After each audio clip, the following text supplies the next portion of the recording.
सदानन्दाम्भोधिः स्मितरुचिरपूर्णेन्दुवदन प्रफुल्लाम्भोजन्म छदसदृशशोभाक्षियुगलः कृपापारावार श्रितसकलजीवातिसुखदो महान् श्रेयो मूर्ति जयति सहि नारायण मुनि वर्णिवेशरमणीयदर्शनं मन्दहासरुचिराननाम्बुजं पूजितं सुरनरोत्तमेर्मुदा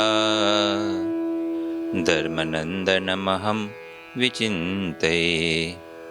ॐ अवतारिणे श्री स्वामिनारायणाय नमो नमः। श्री हरिकृष्णाय घनश्यामाय नीलकण्ठाय च नमो नमः। ॐ श्री गुरुचरणकमलेभ्यो नमो नमः। बोलो स्वामिनारायण भगवाननी, श्री ठाकुरजी महाराजनी, श्री हरिकृष्ण महाराजनी, श्री घनश्याम महाराज, श्री सद्गुरुदेवनी, श्री पानशो परमहंस की जय।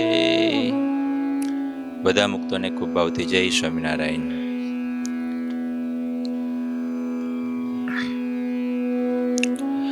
ભક્ત ચિંતામણી ગ્રંથની કથા ચાલે છે।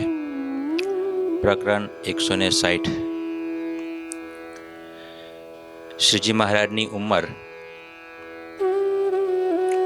49 વર્ષ થઈ ગઈ છે। 49 વર્ષની ઉંમર થઈ એટલે શું થાય અમૃત ભગત? હા,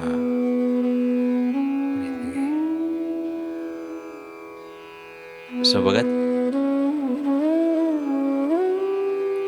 ખબર ના પડી? હા જો ભગતે બહુ સાચી વાત કરી। 60 વર્ષ 50-60 વર્ષની ઉંમર, 60 વર્ષની 49-60 વર્ષની ઉંમર થાય ને પછી શું કરવાનું? છોકરાને ત્યાં જવાનું, એવું બધા સંસારના વ્યવહારો વધારવાના, એવું લગ્નમાં જવાનું, હોટલમાં જવાનું, છોકરાને ત્યાં જવાનું। બહુ સાચી વાત કરી। શ્રીજી મહારાજની ઉંમર 49 વર્ષની થઈ તો શ્રીજી મહારાજ કે ભાઈ હવે પાછા આવે હંકેલી લઈએ બધું। ભગવાનની તો લીલા હોય, પરંતુ એ ભગવાન કહે છે કરવાનું કામ થઈ ગયું, પાછા વળવાનું જે છે મહારાજ આપણને શીખવે।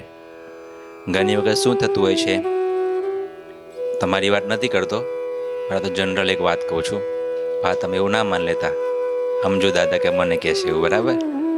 જયંતિ દાદા તમને નથી કહેતો, હા હા હોય શું, આપણે ત્યાં 25 વર્ષ સુધી ગૃહસ્થ આશ્રમ, એ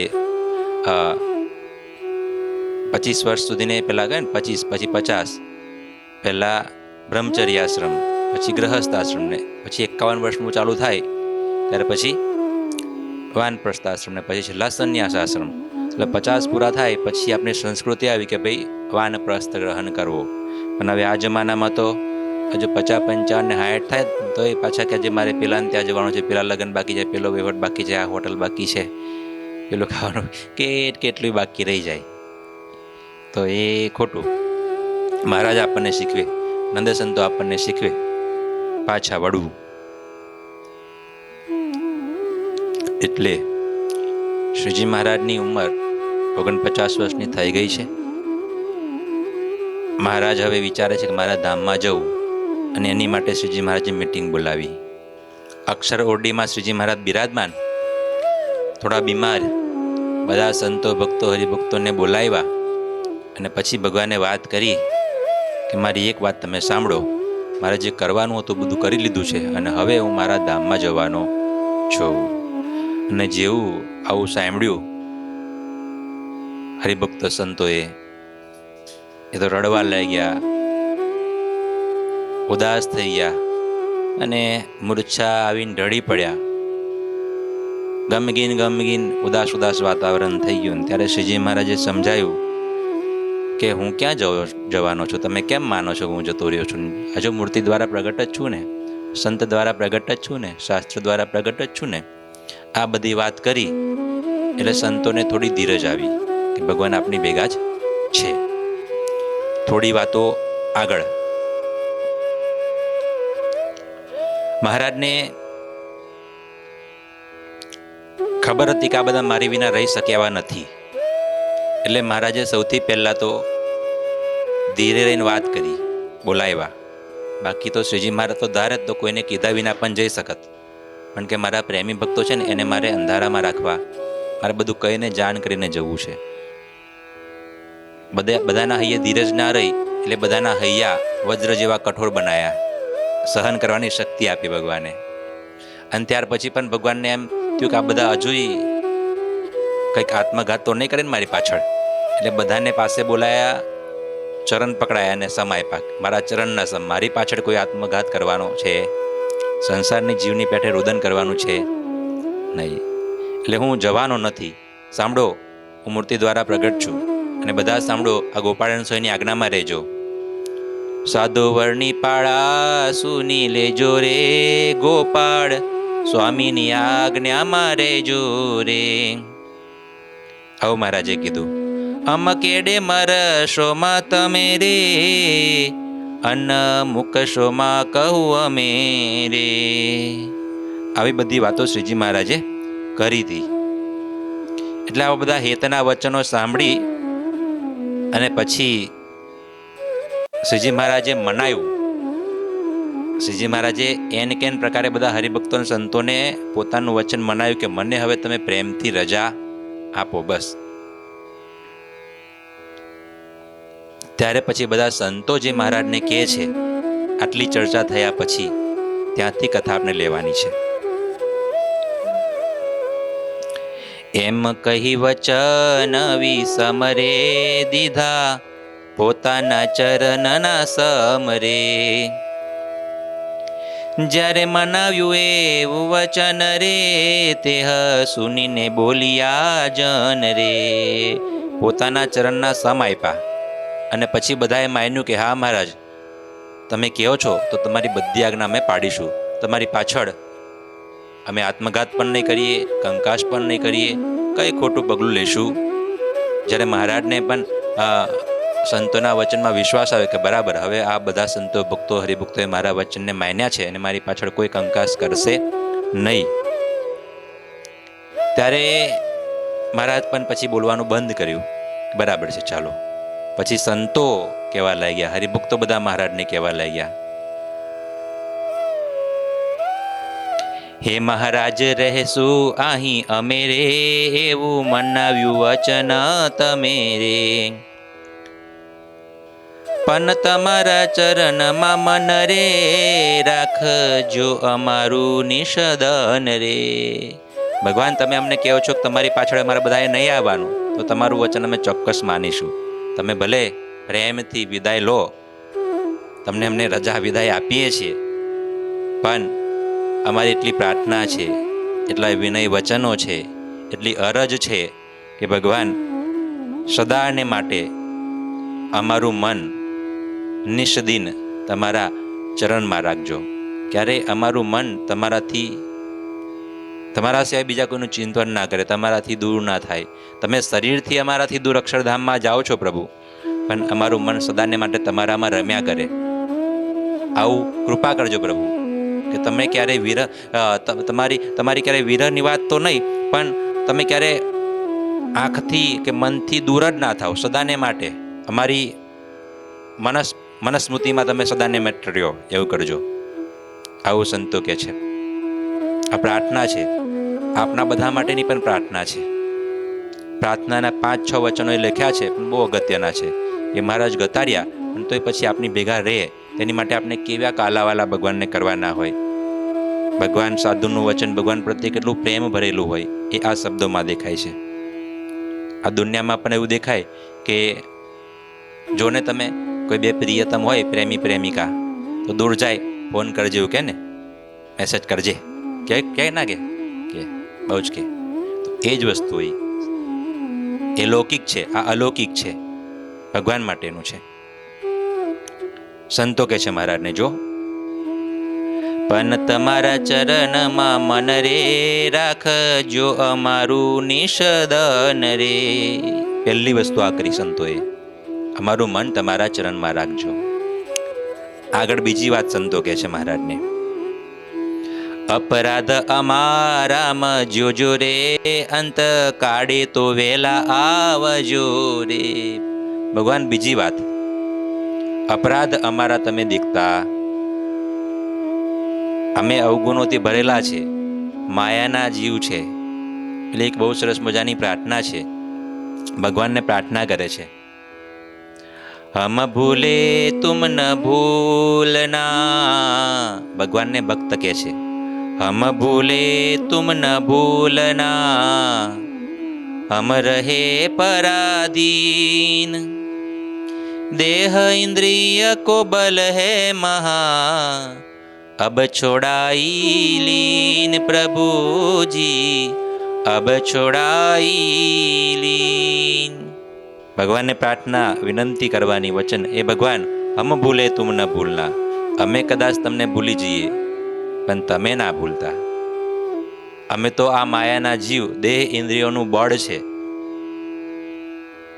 દેહ આ શરીર એવું છે કે સંસાર બાજુ દોડે છે, મન ઇન્દ્રિયો એવી છે કે સંસાર બાજુ દોડે છે. આ જ્યારે શરીરની રચના કરીને ભગવાને આ પરાંચિખાની વ્યતરણત સ્વયંભૂ તસ્માત પરાંગ પશ્યતિ નાંતરાત્મન કશ્ચિત ધીરઃ પ્રત્યેગાત્માનમ એક્ષત આવૃત ચક્ષુર અમૃતત્વમ ઈચ્છન. આવું લખ્યું. જ્યારે આ શરીરની રચના કરીને પરાંચિખાની એટલે કે આ ઇન્દ્રિયો જે છે, ખાની એટલે કે ઇન્દ્રિયો, આંખ કાન નાક, આ બધી ઇન્દ્રિયો કેવી બનાવી છે ભગવાને, બ્રહ્માજીએ? પરાંચિખાની વ્યતરણત સ્વયંભૂ, જગત તરફ જ જેનો ઢાળ છે એવી બનાવી છે, બનાવી જેવી છે, રચના જેવી કરી છે. ઇન્દ્રિયો અંધકરણ જગત તરફનો ઢાળો બનાવ્યો છે પહેલેથી ભગવાને, રચના જેવી કરી છે. તસ્માત એટલા માટે જ બધા જગત તરફ દોડે છે. કશ્ચિત ધીરઃ કોઈક એવો ધીર પુરુષ, કોઈ એવો ભગત, કોઈક એવો બળીઓને શુરવીસ જે છે તે એ જોડને હટાવીને આવૃત ચક્ષુ એટલે કે અંતર્વૃત્તિવાળો થાય છે, ભગવાન પરાયણ થાય છે અને ભગવાનમાં લાગે છે. બાકી મોટે ભાગે બધા જીવો એવા છે કે જગત તરફ દોડે. એનું કારણ શું? કારણ કે રચના જ એની એવી થઈ છે. તો ભગવાનને પ્રાર્થના એવી જ કરવાની, ભગવાન આ ઇન્દ્રિયો અંતકરણ તો કેવા છે, જગત તરફ દોડે એવા જ છે. તમારા તરફ એને ક્યારેય ઈચ્છા થતી જ નથી, એને તો પરાણે કરાવડાવવું પડે છે. ત્યારે જગત તરફ તો જો કઈ કઈ શીખવાડવું પડે.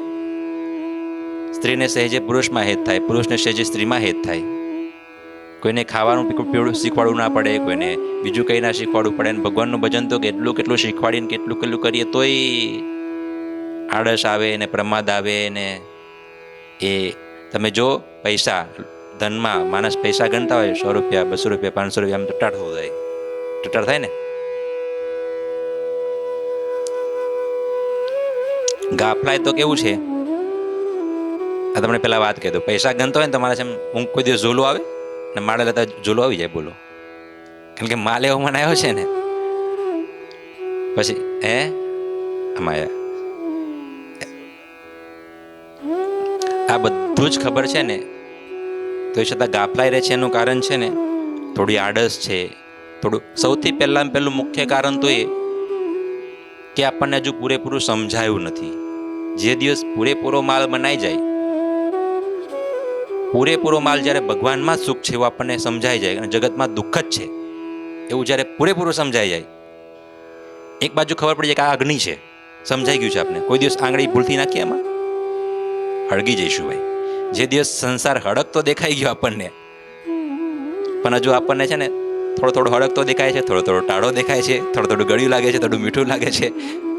ઘર પરિવાર સંસાર છોકરા છૈયા વ્યવહાર આ બધું કેવું છે, થોડું થોડું ગળ્યું લાગે છે. હા, એટલે થોડું બહુ ચોખ્ખું જ દ્રષ્ટાંત છે. આ બાજુ લાખ રૂપિયાનો હીરો છે અને આ બાજુ પથરો છે, અને કોઈને એવું કહે કે ભાઈ તમે બેમાંથી જે ગમે લઈ લો, ફ્રી છે, તો કયું લેવાના?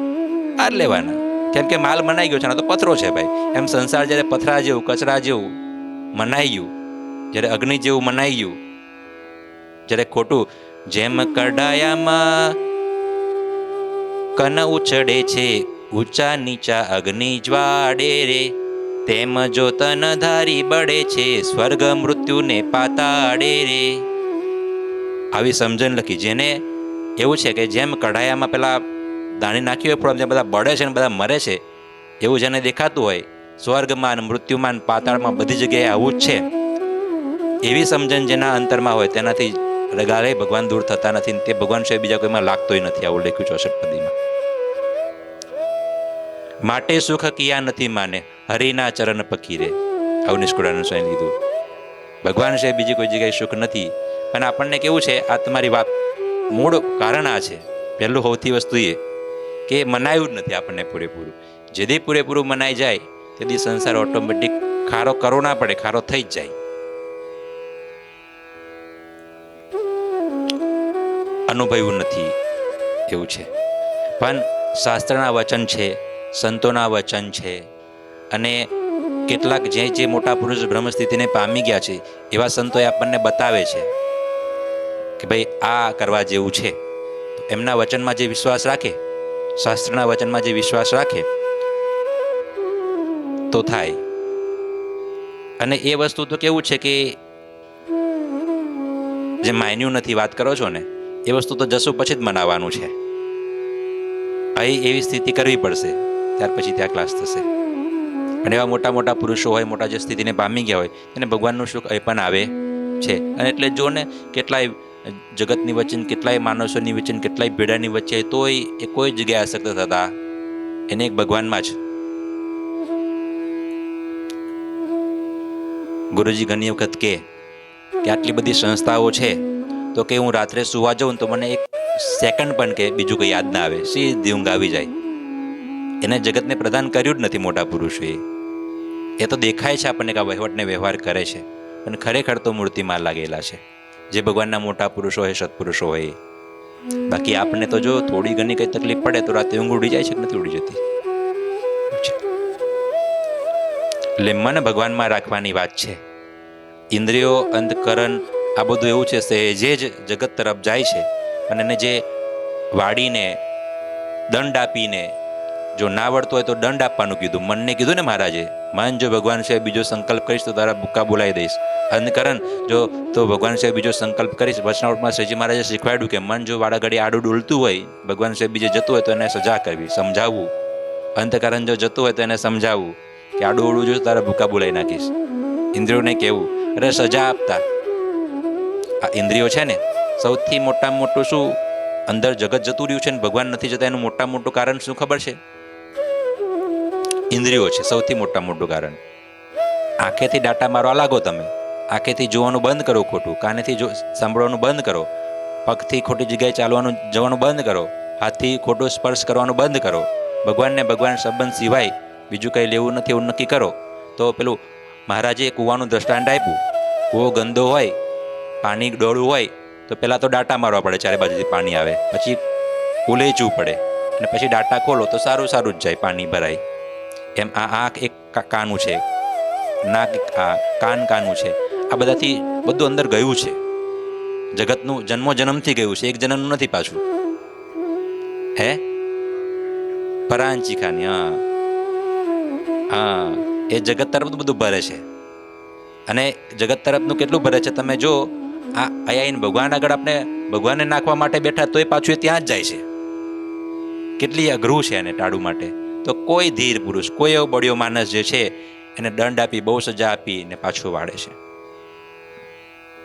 એને અંતર્વૃત્તિ વાળો કીધો, એને જાનપણા રૂપી દરવાજા વાળો કીધો, એને સજાગ કીધો વચનાવટમાં શ્રીજી મહારાજે, એને શુરવીર કીધો. ઘણા તો હરિભક્તો સંતો એવા થઈ ગયા કે આંખ કોઈ સ્ત્રીયાદિક પદાર્થમાં જાય ને તો આંખે મરચો આંજી દેતા. બોલો, એવા થયા છે. પેલા ઉપલેટાના વેરાભાઈ હતા, ક્રોધ હતો એમાં. જેમ કામ, ક્રોધ, લોભા બધા એ છે અંદર વયા ગયા છે ભગવાન સિવાય. તો એમને ક્રોધ બહુ આવતો હતો. શ્રીજી મહારાજે સાધુ તો બનાયા, પરમાનંદ સ્વામી નામ પાડ્યું. ઉપલેટાના વેરાભાઈ થઈ ગયા. સજાગ કેવા હોય એની વાત કરું. ભગવાન સિવાય બીજી ઈચ્છા ના થાય તેની માટે કેટલી સાધના કરવી પડે એની વાત કરું.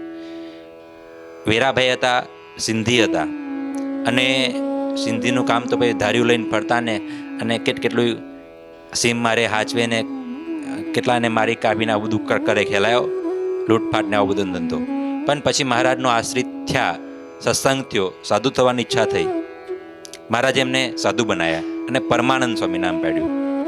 હા, હવે સાધુ બન્યા પછી તો પૂર્વાશ્રમમાં જે હોય તે, પણ સાધુ બન્યા પછી તો સાધુની રીતે રહેવાનું હોય. શાંત, નમ્ર, વિનયી, વિવેકી, ક્રોધ વિનાના.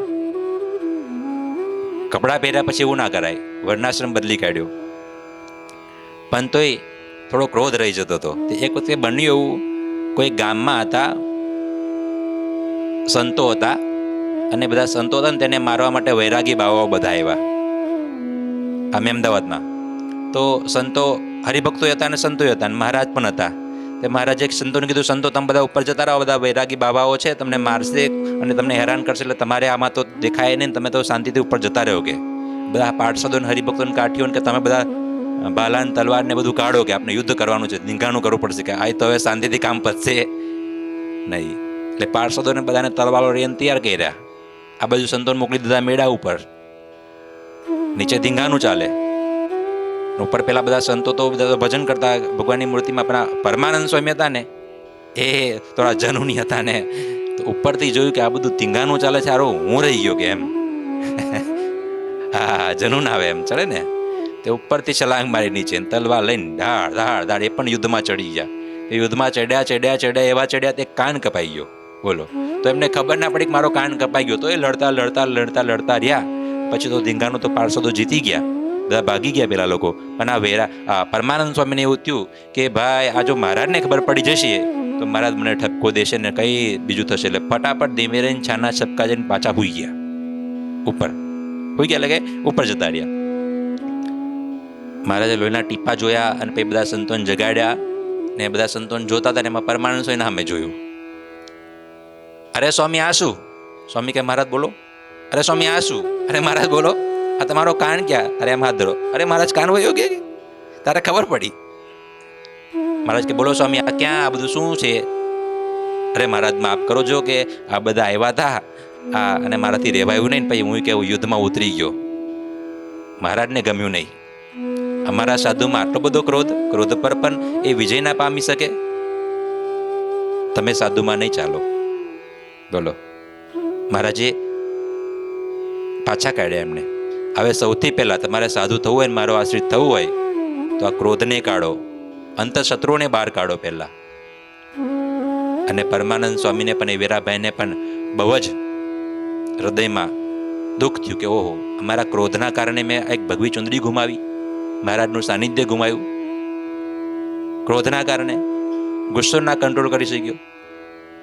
પછી તો યા ધ્યાનમાં બેઠા, એવા ધ્યાનમાં બેઠા, મહિનો, 2 મહિના, 4 મહિના, 6 મહિના, વરહ સાધના ચાલુ કરી કે હવે જ્યાં સુધી અંદરથી અંતઃશત્રુઓને મેં મૂર્તિમાન બહાર નહીં કાઢું ને ત્યાં સુધી એથી ઊભો નહીં થવું. અને પછી તો એ ધ્યાન, તપ, સાધના, બોલો કેટલી બળતરા છે. આપણે તો 5 મિનિટ ધ્યાન કરવા નહીં બેસતા, અંતઃશત્રુ કાઢવાનો વિચાર બી નથી કરતા. શું તો વાત ક્યાં છે? અંતઃશત્રુની વાત છે ને, હે ઓળખાતા જ નથી પહેલી વસ્તુ. હા,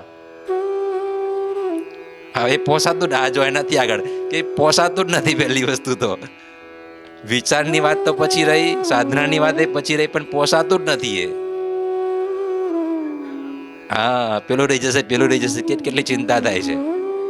એટલે આ મોટો દાદા પ્રશ્ન તમારો કે કેમ નથી થતું, એ પોસાતું જ નથી આપણને, એટલે કે મનાયું જ નથી.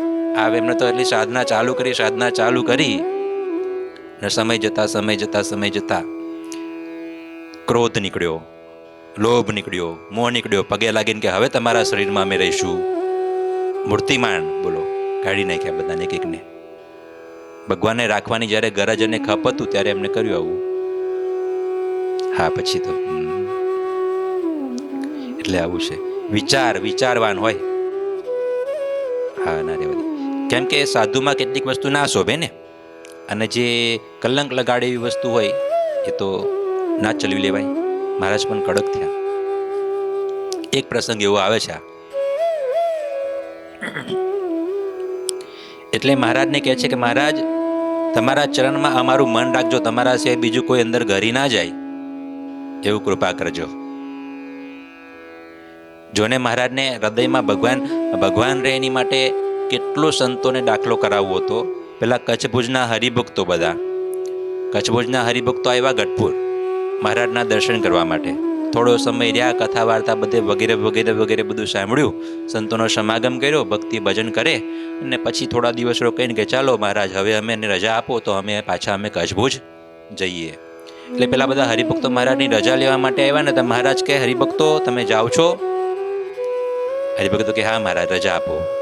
મહારાજ કે દયા કરજો, મહારાજ કે દયા રાખજો અમારા પર, કૃપા કરતા રહેજો. એટલે હરિભક્તો હાથ જોડીને મહારાજ કે તમે દયા રાખજો, કૃપા કરજો. તો મહારાજ કે તમે દયા રાખજો ને કૃપા કરજો. મહારાજે હાથ જોડ્યા. અમે પેલા હરિભક્તો કે મહારાજ લો અમે નીકળીએ. એમ નીકળતા હતા ને ત્યાં કોઈ હરિભગતને વિચાર આવ્યો કે ભાઈ આપને તો મહારાજને કીધું દયા રાખજો ને કૃપા કરજો, પણ મહારાજે હાથ જોડીને આપણને શું કામ કીધું કે ચાલો પૂછીએ મહારાજને. ત્યાં આવ્યા મહારાજ પાસે બધા હરિભક્તો. અરે મહારાજ એક પ્રશ્ન પૂછવા માટે આવ્યા. મહારાજ કે શું છે બોલો. મહારાજ અમે તો તમને કીધું કે દયા રાખજો ને કૃપા કરજો, પણ તમે અમને શું કામ કીધું કે દયા તો કે તમારે અમારા પર રાખવાની, અમારે થોડી તમારા પર રાખવાની. તમને હાથ જોડીને તમે મહારાજ કહો છો કે દયા રાખજો. મહારાજ કે સાંભળો, દયા તમે એવી રાખજો, તમેથી જાઓ છો, એ મારો સંત સમાગમ કર્યો છે, કથા વાર્તા સાંભળી છે, મૂર્તિ બહુ ભરી છે, અંદર સારું સારું બહુ ભર્યું છે, હવે તમે ઘરે જશો બરાબર, તો તમારા હૃદયમાં રહેવાનું સ્થાન, તમારું જે હૃદય છે તેની અંદર આત્મા છે ને, આત્મામાં રહેવાનું અમારું સ્થાન છે. તો તમારા હૃદયને, તમારા આત્માને ચોખ્ખો રાખજો, એમાં જગતને ના ભરતા, એમાં અમને રહેવાનું ઘર છે એટલે બહુ પવિત્ર ને બહુ નિર્મળ રાખજો. આટલી દયા કૃપા અમારા પર કરજો. મારે જ આવું કીધું, ચોખ્ખું રાખજો હૃદયને. જો એટલે એ વસ્તુ છે. ત્યારે હરિભક્તોને ખબર પડી, હા મહારાજ લ્યો એવું કરીશું મહારાજ. એટલે મહારાજને બહુ જરાય જગત પ્રધાન થઈ જાય ને ભગવાન કોણ થઈ જાય મનમાં, શ્રીજી મહારાજને જરાય ગમતું. પેલા સંતોને ભણવાનું કીધું. સંતોને કહે સંસ્કૃત ભણો તમે. ત્યારે સંતો સંસ્કૃત ભણવા માટે બેઠા તો સંસ્કૃતના શ્લોકોને સૂત્રો યાદ કરે તો મહારાજની મૂર્તિ ભૂલાઈ જાય. તો હવે સંતો તો મુમુક્ષુ હોય એટલે મહારાજ પાસે આવ્યા, મહારાજ તમે ભણવાની આજ્ઞા કરી પણ તમારી મૂર્તિ ભૂલાઈ જાય છે. મહારાજે ઠપકો આપ્યો, મેં તમને ભણવાનું કીધું છે, મૂર્તિ ભૂલવાનું કીધું નથી. એ રાખીને કરો તો બરાબર છે, બાકી છોડો સંસ્કૃત, કરવાનું કરી લીધું એવું. એટલે આ બધા હરિભક્તો સંતો મહારાજને પ્રાર્થના કરે છે, પ્રભુ પણ તમારા ચરણમાં મન રે રાખજો અમારું નિષદન રે. જગતમાં રહેતા હોય ને તો આપનું મન જો ભગવાનના ચરણમાં રહેલું છે ને તો આપણે આસ્તિક જ છે, પૂરેપૂરા ભગત છીએ, પૂરેપૂરા ભગવાનની મૂર્તિમાં લાગેલા છે. અને ત્યાગી થઈ ગયું હોય પણ ભગવાનની મૂર્તિમાં મન ના હોય તો એ ભગવાનનો ભગત નથી. ભગવાન પોતાનું મન માગે છે. બીજી વાત કરે છે, અપરાધ અમારામાં જોજો રે, અમારા અપરાધને ભગવાન ના જોતા. ત્રીજી વસ્તુ કે છે, અંતકાળે પ્રભુ વહેલા, જ્યારે અંતકાળ આવે ને ભગવાન, તમારા સિવાય બીજો કોઈ આધાર નથી, તમારા સિવાય બીજો કોઈ ઉદ્ધાર નથી પ્રભુ, અંતકાળે તમે પાછા લેવા આવજો. પછી આગળ કે છે, વડી જ્યારે સંભારીએ હરી રે ત્યારે દર્શન દેજો દયા કરી રે. ભગવાન જ્યારે તમેથી જતા રહેશો, અમારાથી ઓજલ થશો, તમે ધામમાં જતા રહેશો, પણ જ્યારે તમને સંભાળીએ, તમારી સ્મૃતિ કરીએ, તમારો વિરહ થાય ત્યારે ભગવાન તમે અમારી સામે આવી જજો, પાછા હાજર થજો. અને થયું છે એવું. દાદા ખાચરને બહુ વિરહ થયો ને ત્યારે ગોપાળન સ્વામી મોકલા કે જાઓ કે હું લક્ષ્મીવાડીમાં જો પેલા ઝાડ નીચે મહારાજ બેઠા છે કે જાઓ. ગોપાળન સ્વામી ત્યાં ગયા તો આ બાજુ અગ્નિ સંસ્કાર ચાલે ને ત્યાં મહારાજ દર્શન ના થાય. ઘણા સંતોને, લાડુબા જીવુબાને, દાદા ખાચરને, બધા બહુ હરિભક્તોને, પ્રેમાનંદ સ્વામીને, બ્રહ્માનંદ સ્વામીને બધા મહારાજે દર્શન આપ્યા. કેટલાય પરચાઓ પ્રસંગો બન્યા છે. એટલે આગળ હરિભક્તો વિનંતી કરે છે, વડી જ્યારે સંભારીએ હરી રે ત્યારે દર્શન દેજો દયા કરી રે. ભગવાન દર્શન દેજો. વડી તમારી ભક્તિને માઈ રે કોઈ પ્રકારે વિઘ્ન ન થાય રે. આગળ માગે છે, ભગવાન તમારી અમે ભક્તિ કરીએ છીએ ને તો એમાં કોઈ પણ પ્રકારનું વિઘ્ન ના આવે એવી કૃપા કરતા રહેજો. આ એ બહુ મોટી માંગણી છે. ભગવાન તમારી ભક્તિ ભજન કરીએ તેમાં કોઈ જગતના વિઘ્નો અમને નડે નહીં, કોઈ મનના વિઘ્નો નડે નહીં, આવી કૃપા કરજો.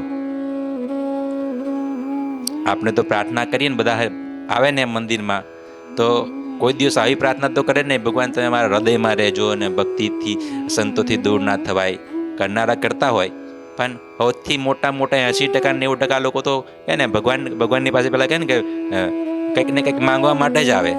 પ્રાર્થના ચાલુ કરે ને ભગવાન આ બાકી છે, આ બાકી છે, આ બાકી છે, આ બાકી છે, એ પૂરું કરી દેજો બસ. જગતનું જ હોય. ભગવાન પાસે માંગવા તો ભગવાનને જ માંગવા. ભગવાનને માગશું ને ભગવાન આવશે, બધું આવી જવાનું એવું છે. ભગવાન ગયા તો બધું ગયું. એક ભગવાન પાસે ભગવાનને માંગવાના. હા એટલે જ ને, પેલી એક બહુ સરસ મજાની વાત છે, ખુદા હું હાથ ફેલાવું અને તું આપે એ મને મંજૂર નથી. ખુદા હું હાથ ફેલાવું અને તું આપે એ મને મંજૂર નથી. કેમ બહુ આગળ છે સરસ કે હું હાથ ફેલાવું તો આટલા ફેલાઈશ ને, કારણ કે હું માગીશ તો તું આટલું જ આપીશ, પણ તું જ્યારે આપીશ ત્યારે મને બહુ આપીશ એવું છે. ભગવાનને ખબર છે પોતાના ભગતને શું જરૂર છે. જો ને યોગક્ષેમ, જે ભગવાનનો અનન્ય શરણાગત છે, ગીતામાં લખ્યું યોગક્ષેમ વહામ્યહમ. જે ભગવાનનો આશ્રિત થાય છે તેનું યોગ અને ક્ષેમ. યોગ એટલે કે અપ્રાપ્તસ્ય પ્રાપ્તિ, જે નથી પ્રાપ્ત થયું એની પ્રાપ્તિ કરાવી, એને કહેવાય યોગ. અને ક્ષેમ પ્રાપ્તસ્ય રક્ષણમ, જે પ્રાપ્ત થયું છે ભગવાને પ્રાપ્ત કરાયું એનું રક્ષણ કરવું, એને કહેવાય ક્ષેમ. યોગ એટલે અપ્રાપ્ત વસ્તુઓનું પ્રાપ્તિ કરાવી, અને ક્ષેમ એટલે કે જે પ્રાપ્ત થયેલી વસ્તુ છે તેનું રક્ષણ કરવું, તેને કહેવાય યોગ ક્ષેમ વહામ્યહમ. ગીતામાં લખ્યું અર્જુન તું મારા શરણે આવી જા, યોગ ક્ષેમ વહામ્યહમ. તારું યોગ અને ક્ષેમ બધું હું કરીશ, મારા શરણે આવી જા. એમ ભગવાનના અનન્ય આશ્રિત થઈ જઈએ, ભગવાનની શરણાગતિ લઈએ, ભગવાનને પ્રાપ્ત કરાવે ને રક્ષણ એ જ કરવા આવે, પછી આપણે કંઈ ચિંતા નહીં કરવાની, ભગવાનના આશ્રય છોડી દઈએ પછી. એટલે ભક્તોની પ્રાર્થના આ રીતની હોય, ભગવાન પાસે આજીજી આવી હોય. જગતની લૌકિક માંગણી ભગત ભગવાન પાસે કરે નહીં. હા, એ જો આગળ આવે છે, વડી તમારી ભક્તિને માઈ રે, કોઈ પ્રકારે વિઘ્ન ન થાય રે. બાહેર અંતશત્રુ છે ઘના રે, સહુ દ્વેષી ભક્તિ ધર્મ તના રે. તેથી ઉગારજો કૃપા નિધિ રે, એમ સહુએ પ્રાર્થના કીધી રે. લ્યો, ભક્તિમાં વિઘ્ન ન થાય એવી કૃપા કરજો. અને અંતશત્રુઓ, બહારના શત્રુઓ અને અંદરના અંતશત્રુઓ, તેનાથી પણ ભગવાન તમે મારી રક્ષણ કરજો. પ્રહલાદજીની વાત છે ને, લોહિયાના 3જા વચનામૃતમાં શ્રીજી મહારાજે વાત કરી પ્રહલાદજીની. મહારાજે વાત કરી, પ્રહલાદજી હતા, એમના પિતા હિરણ્યકશ્યપુ બહુ હેરાન કરતા, બહુ દુઃખ આપ્યું, બહુ ત્રાસ આપ્યો, મારી નાખવા સુધીના પ્રયત્ન કર્યા. ભગવાને આખરે પ્રહલાદજી માટે જ્યારે પ્રહલાદ જેવા ભક્તને જ્યારે પજવે દુનિયાદારી, સ્તંભ માહીથી પ્રગટે તે તો રૂપ નરહરિ ધારી. નરસિંહ રૂપ ધારણ કરીને ભગવાન પ્રગટ થયા. દુનિયાએ પજવી, બાપે પજ્યું, ત્યારે ભગવાન રક્ષણ કરવા માટે આવી ગયા. અને હિરણ્યકશ્યપુને મારી નાખ્યો, આખો ચીરી નાખ્યો, બધું કર્યું. અને પછી પ્રહલાદજી જ્યારે સામે હાથ જોડીને ઉભા રહ્યા, અને ત્યારે પ્રહલાદજીએ ભગવાનને પ્રાર્થના એવી કરી કે ભગવાન તમે મારા શરીરનું રક્ષણ કર્યું છે, તમે મારું રક્ષણ કર્યું એને હું રક્ષણ માનતો નથી. તમારું સાચું રક્ષણ તો ભગવાન હું ત્યારે માનીશ કે જ્યારે તમે મારા ઇન્દ્રિયો અંતકરણ થકી મારી રક્ષા કરજો, ત્યારે હું રક્ષણ કર્યું એમ માનીશ. બોલો કેવી માંગણી છે. શરીરથી બચાવો, એ બચાવ્યો તમે નથી ભગવાન, એનું રક્ષણ નથી માનતો, આમ ના પાડી દીધી. તમે મારું રક્ષણ ત્યારે કર્યું કે પાસે જ્યારે ઇન્દ્રિયો મને છેતરી નહીં શકે, અંતકરણ મને છેતરી નહીં શકે. ઇન્દ્રિયો અંતકરણ થકી મારી રક્ષા કરજો, એ મને પરાસ્ત ના કરી નાખે. અને આપણને સૌથી મોટા છેતરનારા કોણ છે ખબર? ઇન્દ્રિયો અંતકરણ છે. દુનિયાના માણસો તો શું છેતરવાના? ભગવાનના ભગતને સૌથી વધારે છેતરપિંડી એના ઇન્દ્રિયો અંતકરણ જ કરે. મન છેતરે, બુદ્ધિ છેતરે, આંખ છેતરે, કાન છેતરે. જોઈ લઈને આવે મજા આવશે, ખાઈ લઈને આવે મજા આવશે, ફરી આવીને આવે મજા આવશે. કોણ જોવે છે? શું બધા કરે જ છે ને? ક્યાં ને આ હજુ તો વાર છે ને, બધું આવું બધા બહુ બધા બાના હોય. હજુ તો ઘણી જિંદગી બાકી છે. થાય જ છે ને ભજન, જો ને આપણે ભગત કેવડાવીએ જ છે ને, ક્યાં વાંધો છે? મંદિરે જઈએ જ છે ને, માન મોટપ મળે જ છે ને, ક્યાં વયું ગયું? જગતમાં આપણી પૂજા પ્રતિષ્ઠા થાય જ છે, બોલાવે છે, પણ ખબર નથી એટલો સજાગ નથી જીવ તેને કે ભાઈ ભગવાન સિવાય બીજું બધું જ મને સુખ આપે છે, ભગવાન સિવાય બીજું બધું જ્યારે દુઃખરૂપ થઈ જશે ત્યારે હું ભગવાનનો ભગત થઈશ. વસ્તુ આ છે. એટલે બહારના શત્રુઓ અને અંદરના શત્રુઓ થકી ભગવાન તમે અમારી રક્ષા કરજો, આવા બધા પ્રાર્થનાના વચનો શ્રીજી મહારાજને બધા સંતો ભક્તોએ કીધા. તમે જાઓ છો તો ભગવાન તમને રજા આપીએ છીએ, પણ આટલા વિનંતીના વચનો, આટલી પ્રાર્થના છે, પ્રભુ તમે સાંભળો.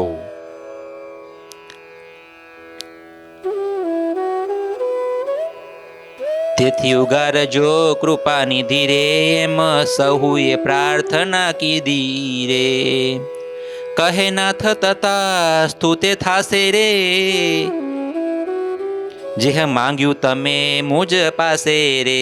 ભગવાન કે તથાસ્તુ, જાઓ, તમે જેવું કીધું છે એ પ્રમાણે બધું જ થશે. તમારાથી હું ક્યારેય, તમારા મનથી ક્યારેય દૂર નહીં જવું, તમારે ભક્તિમાં કોઈ પણ પ્રકારનું વિઘ્ન નહીં આવવા દઉં, તમારી ઇન્દ્રિય અંતકરણ તમને છેતરી નહીં શકે. ભગવાનના આશીર્વાદ મળી ગયા સંતો ભક્તોને. તથાસ્તુ, જાઓ, તમે કીધું એ પ્રમાણે બધું થાવ. પછી કહ્યું જાઓ તમે જન રે, ત્યારે ચાલ્યા સહુ માની વચન રે. સહુ રોતા રોતા પાછા ગયા રે, ચાલે નહીં ચૂર્ણ ચૂર્ણ થયા રે. આખરે તો વિદાય આપવાની હતી, મહારાજને જવાનું કહેવાનું હતું, કઠણ કાળજું રાખવાનું હતું, બોલવું નથી, છતાંય મહારાજની ઈચ્છા છે એટલે મહારાજની આગળ તો બહુ પોતાનું મનનું ધાર્યું કરાય નહીં. એટલે બધાય સંતો ભક્તોએ હાથ જોડ્યા. મહારાજ કંઈ વાંધો નહીં, રક્ષા કરજો. લો મહારાજ, હવે તમે પોઢી જાઓ. ત્યારે અમે બધા પણ, મહારાજ કે તમે બધાએ જાઓ, હવે પોઢી જાઓ.